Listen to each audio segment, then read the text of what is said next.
Nearly 10,000 came, fleeing persecution in Nazi Europe. Their families waved them off to the promise of safe sanctuary in Britain. Most of the children never saw their parents again. My father walked up and down the platform with me, telling me that I should never lie and steal, and I should clean my teeth every day.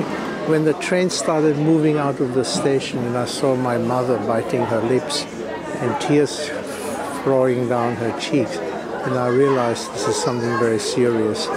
The play tells the story through a series of vignettes, the audience moving around the station to encounter different characters. It was written and produced by two sisters whose mother was another Kindertransport child. My grandmother and she would be my uncle Max, they were gassed at Auschwitz pretty much on arrival. And my grandfather was moved on to Dachau. He died there in January 45. So yes, I think the point for us is that without the Kindertransport, my mother and her sisters would certainly have died. There is a sense in which people don't know much about the story. I think we were quite surprised.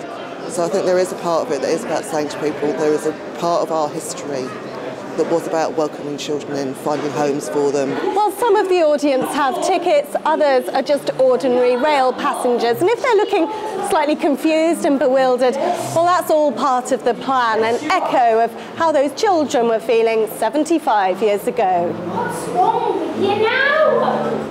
It's quite unique and different and quite interesting. It's obviously very good. They will remember this as opposed to being told something in a classroom. It's 75 years since the first refugees came. In sad and dark times, thousands of young lives were saved. Well, it's just a miracle that I was saved. That my parents, they had the courage to send me to an unknown country, to unknown people, and the English people, or British people, for opening their homes to so many children.